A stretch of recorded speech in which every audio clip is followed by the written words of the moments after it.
여러분, 요즘 부자들은 어디에다 투자를 할까요?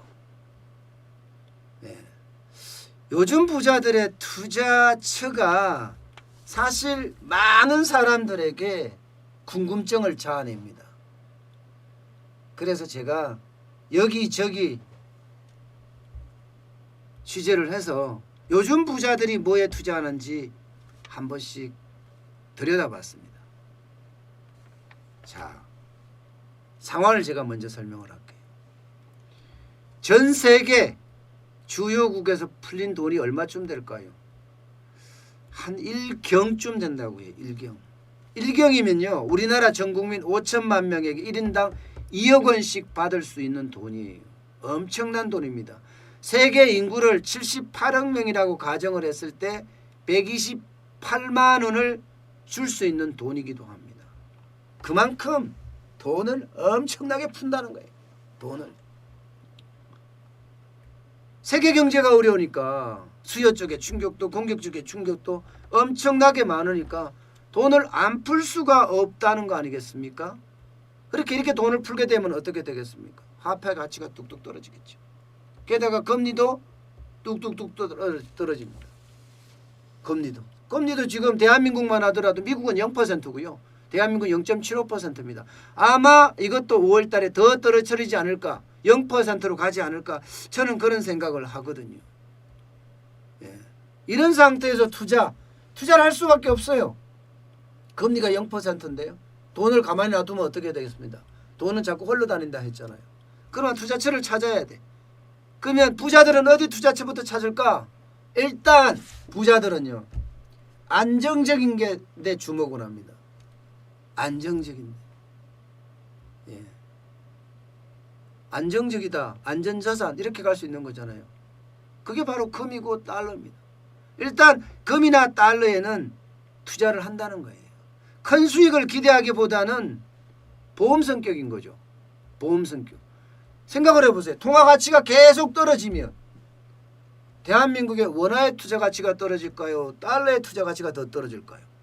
당연히 원화에 대한 가치가 더 떨어지겠죠. 그렇게 되면 원화의 가치가 더 떨어지면 이 말은 더 돈을 많이 주고 달러를 사야 된다는 거예요. 지금은 1,200원을 주고 사지만 1,300원을 주고도 1달러를 살 수 있다는 그런 신념이 생기는 겁니다. 예. 게다가 금은 막 찍어낼 수가 없는 거예요. 막 찍어낼 수가. 그냥 가만히 있어도 올라갈 수도 있다고 하니까 이게요. 통화 가치가 떨어지잖아요. 그러면 금값은 당연히 올라갑니다. 왜냐하면 가치 떨어진 만큼 올라가니까. 실제로 2008년에 금융위기 때도 보면 금값이 온스당 800달러에서 1800달러까지 올라간 적이 있습니다. 1800달러까지. 굉장히 많이 올라갔죠. 그만큼 돈을 막 뿌려놓으니까 통화 가치가 떨어져서 금이 더 귀하게 된 거예요. 예. 옛날에 돈의 가치가 좋을 때는 예를 들어서 800달러 주고 1온스의 금을 샀는데 돈의 가치가 떨어지니까 이제는 1800달러를 줘야지 1온스를 살 수 있다는 그런 이야기 아니겠습니까? 이게 금융위기 때입니다. 그러면 지금은요. 코로나 위기는 금융위기보다 더하다는 게 일반적인 시각이에요. 저도 마찬가지로 더하다고 보고 있고요. 그렇게 했을 때 미 월가에서 이야기하는 걸 보면요. 온스당 1700달러거든요. 지금 금값이요. 그런데 뱅크 오브 아메리카인가요? 3000달러까지도 갈 수도 있다는 그런 전망까지 나오고 있습니다. 그러니까 1온스에 1700달러 주만 샀는데 이제는 어느 순간에 3000달러를 줘야지 산다. 이런 이야기입니다. 여기에서 보면 실물 경제의 위기는 아직까지 남았다. 모건 스탠리나 혹은 골드만삭스가 이야기했던 것처럼 세계 경제가 바닥을 친 거는 맞지만 실물 경제 충격은 아직까지 간다. 그 이야기예요. 그 이야기. 자, 이러면 여러분들도 금에 대한 관심이 많이 생길 수밖에 없죠. 금은 치명적인 맹점을 가지고 있는 것은 반드시 알아야 됩니다. 금은 배당을 하지 않습니다. 예. 금은 이자를 주지 않습니다. 이게 치명적인 단점이에요. 그렇지만 금값이 통화 가치가 떨어지는 만큼 올라간다는 데에는 많은 사람들이 동의를 하거든요. 그래서 여러분들이 살려고 하면요. 한국거래소가 있습니다. KRX. 여기서 금을 살 수가 있습니다. 이건 비과세입니다. 매매 차익이. 비과세예요. 또 미국 뉴욕 증시에 상장되어 있는 골드 ETF 있습니다. 상장지수 펀드. 우리가 원유를 사듯이 원유를 베이스로 한 상장지수 펀드도 있는 거고, 이거는 자산운용사가 내놓는 겁니다. 뭐 금을 중심으로 한, 원자재 중심이니까 금을 중심으로 한 ETF도 있겠죠. 거기도 살 수 있는 안이 있습니다. 예. 그런데 과연 이제 달러를 사겠느냐 하는 거에 대해서는 뭐 부자들이 이렇게 한다는 거예요. 부자들이 이렇게 금을 산다는 겁니다. 달러도 사고 말입니다. 자, 그리고 말입니다. 더 중요한 게 있어요. 금이나 달러를 사는데 더 중요한 거, 현금을요, 적어도 20%, 많게는 40%를 갖고 있다는 사실입니다. 부자들이 말입니다. 왜 현금을 20%에서 많게는 40%를 가지고 있을까요? 바로 기회를 보는 거예요.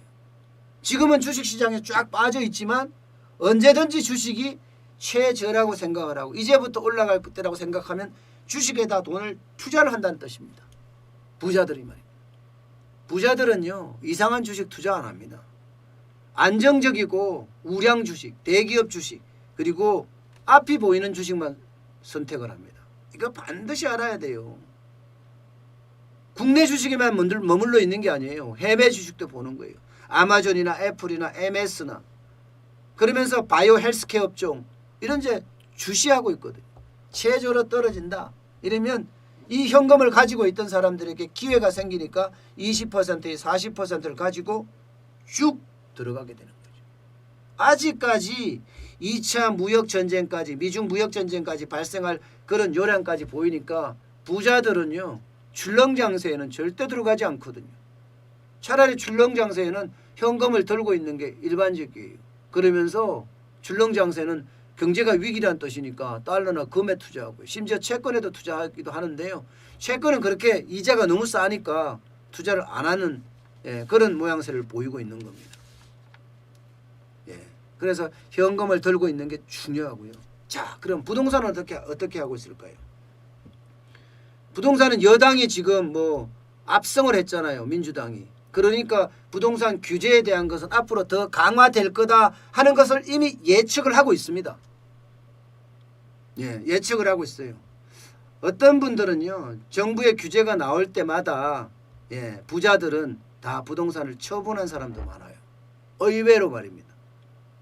이걸 갖고 있다가 괜히 부동산 많으면 조사도 받을 수 있고, 그러다가 세무조사까지 받게 되면 나만 손해다 생각을 하기 때문에 정부 정책을 맞춰주는 경향이 분명히 있습니다. 부자들은요. 반면에 말입니다. 반면에 초급매가 나왔어. 이거다 했을 때는 현금으로 탁 사버립니다. 바로 사버립니다. 초급매라는 게 적어도 당시 시세보다는 1, 2억이 아니라 3, 4억이 더 싼 그런 아파트가 나올 수가 있거든요. 물론 이들은요, 현금화 될 수 있는 부동산을 삽니다. 바로바로 현금화 될 수 있는. 바로바로 현금화 될 수 있는 게 뭐예요? 기본적으로 랜드마크 아파트의 로얄동의 로얄층이에요. 랜드마크 아파트가 아니면 안 사요. 아무리 초급매라고 하더라도 말입니다. 나도 그만 나중에 팔 때 초급매로 팔아야 되는데요. 근데 랜드마크 아파트의 로얄동의 로얄층은 언제든지 팔리거든요. 언제든지 시세보다 1,000만 원, 2,000만 원만 낮추면 금방 사갈 사람 천지입니다. 이렇게 부자들은요, 부동산에서도 시선을 떼고 있지는 않습니다. 이처럼 코로나19 세상에 부자들의 재테크법은 참 재미있죠. 근데 누구나 알 수 있는 이야기예요. 금이나 달러에 투자하면서 현금을 20%에서 40%까지 보유하고 부동산 투자는 어떻게 한다? 초급매만 나오면 사들인다.